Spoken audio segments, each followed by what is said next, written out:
Hello and welcome to our summary on all you need to know about the novel Hard Times by Charles Dickens. We'll begin by looking at the summary of the novel itself before examining the key themes that you need to be aware of if you're studying this book. The novel begins by focusing our attention on Thomas Gradgrind, a wealthy retired merchant in the industrial city of Coketown, England. He devotes his life to a philosophy of rationalism, self-interest and fact. He raises his oldest children, Louisa and Tom, according to this philosophy, and he never allows them to engage in fanciful or imaginative pursuits. He founds a school and charitably takes in one of the students, the kindly and imaginative Sissy Jupe, after the disappearance of her father, a circus entertainer. As the Gradgrind children grow older, Tom becomes a dissipated, self-interested hedonist, and Louisa struggles with deep inner confusion, feeling as though she is missing something important in her life. Eventually, Louisa marries Gradgrind's friend, Josiah Bounderby, a wealthy factory owner and banker, more than twice her age.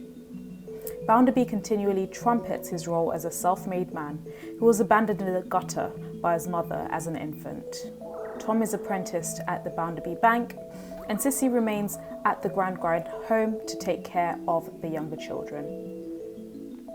In the meantime, an impoverished hand, Dickens's term for the lowest labourers in Coketown's factories, named Stephen Blackpool struggles with his love for Rachel, another poor factory worker. He's unable to marry her because he's already married to a horrible drunken woman who disappears for months and even years at a time. Stephen visits Bounderby to ask about a divorce, but learns that only the wealthy can attain them. Outside the Bounderby home, he meets Mrs. Pegler, a strange old woman with an inexplicable devotion to Bounderby. James Harthouse, a wealthy young sophisticate from London, arrives in Coketown to begin a political career as a disciple of Gradgrind, who is now a Member of Parliament. He immediately takes an interest in Louisa and decides to try to seduce her. With the unspoken aid of Mrs. Sparsit, a former aristocrat who has fallen on hard times and now works for Bounderby, he sets about trying to corrupt Louisa. The hands, exhorted by a crooked union spokesman named Slackbridge, try to form a union. Only Stephen refuses to join because he feels that a union strike would only increase tensions between employers and employees. This causes him to be cast out by the other hands, and he's fired by Bounderby when he refuses to spy on them. Louisa, impressed by Stephen's integrity, visits him before he leaves Coketown and helps him with some money. Tom accompanies her and tells Stephen that if he waits outside the bank for several consecutive nights, help will come to him. Stephen does so, but no help arrives. Eventually, he packs up and leaves Coketown, hoping to find agricultural work in the country. Not long after that, the bank is robbed and the lone suspect is Stephen, the vanished hand, who was seen loitering outside the bank for several nights just before disappearing from the city. Mrs. Sparsit witnesses Harthouse declaring his love for Louisa, and Louisa agrees to meet him in Coketown later that night. However, Louisa instead flees to her father's house, where she miserably confides in Gradgrind that her upbringing has left her married to a man she does not love, disconnected from her feelings, deeply unhappy, and possibly in love with Harthouse. She collapses to the floor, and Gradgrind, struck dumb with self-reproach, begins to realise the imperfections in his philosophy of rational self-interest. Sissy, who loves Louisa deeply, visits Harthouse and convinces him to leave Coketown forever. Bounderby, furious that his wife has left him, redoubles his effort to capture Stephen. When Stephen tries to return to Clara's good name, he falls into a mining pit called Old Hell Shaft. Rachel and Louisa discover him, but he dies soon after an emotional farewell to Rachel. Gradgrind and Louisa realise that Tom is really the one that's responsible for robbing the bank, and they arrange to sneak him out of England with the help of the circus performers with whom Sissy spent her early childhood. They are nearly successful, but are stopped by Bitzer, a young man who went to Gradgrind's school and who embodies all the qualities of the detached rationalism that Gradgrind once espoused, but who now sees its limits. Slary, the lisping circus proprietor, arranges for Tom to slip out of Bitz's grasp, and the young robber escapes from England after all. Mrs. Sparsit, anxious to help Bounderby find the robbers, drags Mrs. Pegler, a known associate of Stephen Blackpool, in to see Bounderby, thinking Mrs. Pegler is a potential witness. Bounderby recoils, and it is revealed that Mrs. Pegler is really his loving mother, whom he has forbidden to visit him. Bounderby is not a self-made man after all. Angrily, Bounderby fires Mrs. Sparsit and sends her away to her hostile relatives. 5 years later, he will die alone in the streets of Coketown. Gradgrind refuses, or rather gives up his philosophy of fact and devotes his political power to helping the poor. Tom realises the error of his ways but dies without ever seeing his family again. While Sissy marries and has a large, loving family, Louisa never again marries and never has children. Nevertheless, Louisa is loved by Sissy's family and learns at last how to feel sympathy for her fellow human beings. By the way, if you're finding this video useful, do subscribe to our channel and give the video a thumbs up because it helps this content to be found by other students who similarly find it helpful. Now, looking at themes, the first important theme to be aware of is the idea and the notion of fact versus fancy. In the novel, Dickens depicts a terrifying system of education where facts, and nothing else but facts are pounded into the school children all day, and where memorization of information is valued over art, imagination, or anything creative. This results in some very warped human beings. Mr. Thomas Gradgrind believes completely in this system, and as a superintendent of schools and a father, he makes sure that all the children at the schools he's responsible for, and especially his own children, are brought up knowing nothing but data and ologies. As a result, things go very badly for his children, Tom Gradgrind and Louisa Gradgrind. Since they, as children, were always treated as if they had minds and not hearts, their adulthoods are warped as they have no way to access their feelings or connect with others. Tom becomes a sulky person and he gets involved in a crime in an effort to pay off his gambling debts. Louisa is unhappy when she follows her mind and not her heart and marries Mr. Bounderby, her father's friend. As a result of her unhappy marriage, she's later swept off her feet by a young gentleman, Mr. James Harthouse, who comes to stay with them and who seems to understand and love her. Louisa nearly comes to ruin by running off with Harthouse. Cecilia, also known as Sissy Jupe, was encouraged when she was little to dream and imagine and loved her father dearly, and thus she is in touch with her heart and feelings and has empathy and emotional strength that the other children lack.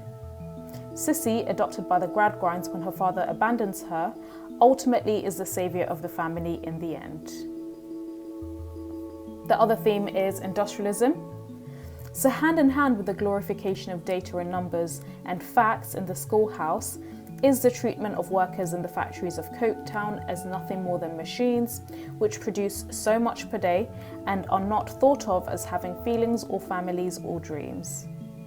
Dickens depicts the situation as a result of the industrialisation of England, now that the towns like Coketown are focused on producing more and more dirty factories are built, more smoke pollutes the air and water, and the factory owners only see their workers as part of the machines that bring them profit. In fact, the workers are only called hands, an indication of how objectified they are by the owners. They're reduced to their constituent parts. Similarly, Mr. Gradgrind's children were brought up to be minds. None of them are people or hearts. As the book progresses, it portrays how industrialism creates conditions in which owners treat workers as machines and workers respond by unionising to resist and fight back against the owners. In the meantime, those in Parliament, like Mr. Gradgrind, who winds up elected to office, work for the benefit of the country but not its people. In short, industrialisation creates an environment in which people cease to either treat others or themselves as people. Even the unions, the groups of factory workers who fight against the injustices of the factory owners, are not shown in a good light. Stephen Blackpool, a poor worker at Bounderby's factory, is rejected by his fellow workers for his refusal to join the union because of a promise made to the sweet, good woman he loves, Rachel. His factory union then treats him as an outcast. The remedy to industrialism and its evils in the novel is found in Sissy Jupe, the little girl who is brought up among circus performers and fairy tales. Letting loose the imagination of children lets loose their hearts as well, and, as Sissy does, they can combat and undo what a Gradgrind education produces. The other theme to be aware of is that of marriage. So there are many unhappy marriages and hard times, and none of them are resolved happily in the end. Mr. Gradgrind's marriage to his feeble, complaining wife is not exactly a source of misery for either of them, but neither are they or their children happy. The Gradgrind family is not a loving or affectionate one, and the main unhappy marriage showcased by the novel is between Louisa Gradgrind and Mr. Bounderby. Louisa marries him not out of love, but out of a sense of duty to her brother Tom, the only person in the world she loves and who wheedles her into saying yes because he works for Bounderby and wants to improve his chances of rising in the world. Bounderby's intentions regarding Louisa seem strange at first, but he turns out to mean no harm to her, except of course that he deprives her of any marital affection. The only solution to this bad marriage, once Louisa escaped the hands of Jem Harthouse, is for Louisa to live at home for the rest of her days.